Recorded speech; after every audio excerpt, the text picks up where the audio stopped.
Another controversial Yeah, question I had the other day was, should men have to pay on the first date? Boy, with that no, I got some good answers on those. I bet you did, I man. bet you did. Well, I bet you did. A lot, Yeah. lot I bet of, you lot did. of, lot of Any women, other? a lot of women felt as if men should always have to pay and should have to take care of them for the entire life, and I was like, I don't know about that one right Oh there. my goodness, are you serious? I don't Like know people about that here, either. Yeah, people here were I'm very, answering that way. there's people on this earth who Like, I'm very genuinely think equality that. centric. Yeah, same, wait, but same, like, same. Yeah, we're that's supposed to be like a progressive culture where everything is just equality, you know, and that is not equality. Man paying for everything for woman is not equal. That's very one-sided. now they It's can if hypocritical they even. want to. If they want Like to, it's a if that's how choice, it but works, it is a yeah, choice. it shouldn't be an Yeah, but obligation now though, and it definitely should be if I expected because ever, that's putting unnecessary pressure on men. well, E- I would just that would be the end of the relationship right there. There would be no relationship for me if that was what they believed. Like, sorry, Absolutely. good props. Like I'm not your dad. I'm not gonna pay for every meal. You know, I'm not gonna take care of you like that. Like, it's just no. It's kind Nah, yeah, sorry, from what I was it's seeing, but yeah, it's fine. But from what I was seeing was it's becoming more and more of a trend and a common thing for men to do that, and that's not equality, that's not the equality that feminism Yeah, strives for, and it's crazy because feminism, like the whole movement, isn't even feminism anymore because it's more like, oh yeah, we're trying to put men down, we're trying to make men below us, men suck, but that's not what it was originally for. It's for making, like, raising the pay gap, you know what I'm saying? It's supposed to making them equal to men in the first place, but now you're trying to be above men, which is crazy. and to kind of play devil's advocate to that, because I don't necessarily disagree with you at all, but to play devil's advocate, not to be assumptuous, but I can tell from the way you speak that you're probably black, right? Yes. So yeah, so like for instance, I'm white, and there's obviously a lot of terrible stuff in, for instance, the history of the United States, the history of anywhere really, but there's a lot of terrible stuff as far as slavery and racism and the way that the laws have treated people of different skin colors throughout the years. And so it's like, because there are people who, there are white supremacists, and then there are probably black supremacists, maybe, but like at the same time, There are, trust me. as a white person, I believe you.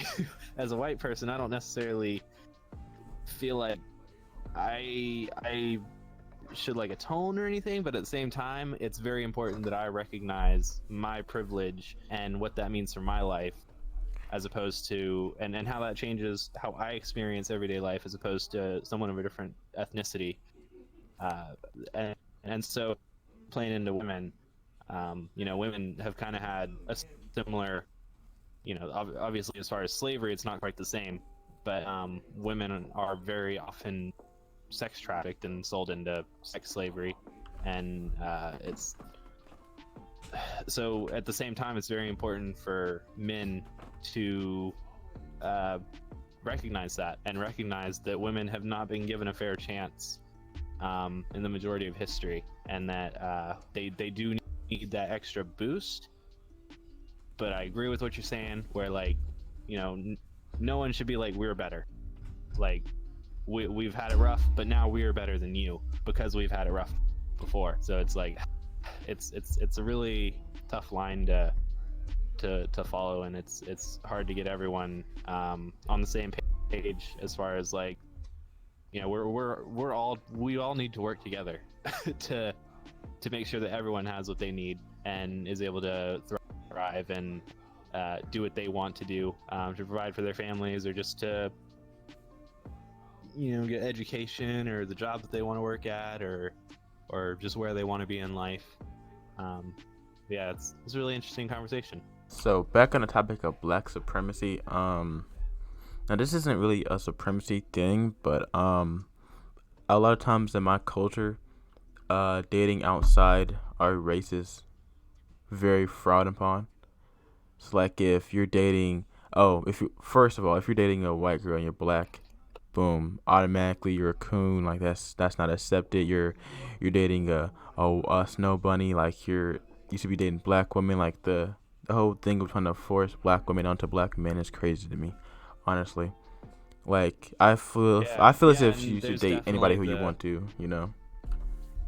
I agree. Because there's, obviously there's the same on the other side for like white people, where there are plenty of awful white people who are like just terribly look down upon anyone who dates or marries into someone of another skin color or ethnicity, and yeah, it's just messed up. There was something else that I wanted to say, but I forgot. Can I've been really wanting to say something. Interject. Go ahead, man. So Give it to us, Yodler. yeah, on the same topic, uh, what's the first thing? I have a question to you. You guys can answer whenever you feel like it, but what's the first thing you notice when you enter a classroom? I was Ye- homeschooled, so I don't know if I can answer that honestly. But And that's okay. what you got? But So- you can still answer that. What's the first thing? So Sorry, I do you Well, mean he's like already got an answer. when you say when I enter a classroom, you mean like in school, right? Yeah, and I'm talking like not from like pencils, paper. I'm talking about like where you go and find a seat. You see the classroom and the people inside. Who do you sit next to? So growing up, What drives that decision? I was a very non-social person. I was until sixth grade. I was one of those kids who would go to a library, check out like what 3 books and read them all in one day. So throughout my like early years of school, I was just like I wasn't vocal. I wouldn't really stand up for myself. So I would just sit wherever there's a free seat at. No matter if I sat near somebody who I didn't know, I didn't like, so I just did that. Sixth grade, well, fifth grade to sixth grade would really made me break out of my shell. I started reading books less. I started talking to people more, and I just started standing up for myself more. Usually, when I go into a classroom, the first thing I look for is like to see if there's people that I know. If there's people that I know, I'll be like, okay, this is gonna be a good class, and then I just sit wherever, like preferably in the back. Because I don't really like sitting in the For those front. people that you know, I have to interrupt here and say, what are the physical characteristics of those people that you know, and go all in, like from a sociology perspective, like are they their race, their ethnicity, their personal characteristics, how they do their hair, how they dress, all of those factors come into play. See, now for who I hang out with, it truly does not matter. You have to be a honest, down to earth person. Like if you say some messed up things or you treat people a certain way, I'm not gonna hang with you. That's just how I feel. Like truthfully, I've That's not all what I'm asking about though. Like, what I'm really getting at is somebody that is similar to yourself is what you're typically look for whenever you enter a classroom with people that you don't know in particular, or that you perhaps you do. You'd want to sit next to a familiar face because you know what to expect. But in an unexpected situation, you will go to somebody typical, like statistically. You know, normally. Now, this isn't. There are always other ends of the spectrum, but normally, what happens?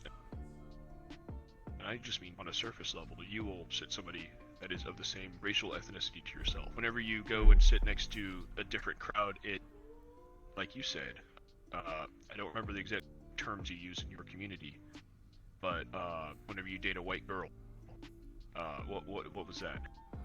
so I was see what they would then label that. Snowflake. Yeah, Snowflake. a snow bunny, Yeah. or snow bunny, yeah. Snow bunny. Yeah. Like you get labeled. Wait, as what does snow that bunny, term you mean? know? Because I somebody who's in my Discord, like their Discord name is Snow Bunny. I thought that it was just a cute name. Nah. What does that term mean? They just legit call you a snow Yeah. bunny. You're a white person you're a white girl who dates a black dude. Who That's dates a black dude. That's literally all that means. Yeah. Damn. I didn't know that. Thank you And- for educating me. Yeah. Once you date one black person, that is forever on your record. You can never be not a snow bunny. Oh, dude, I'm Wow. a snow bunny, dude. Bro. Did you know that? I didn't know that, man. Congrats. Yeah, dude. I'm a snow bunny, dude. Fuck yeah. I kind of had a question too. If you were satisfied with your answers, or if not, I can. Unless you have more questions, 'cause you're the one asking the questions. Yeah, but I'm gonna answer this thing real quick. So, but typically I get what you're saying. I normally would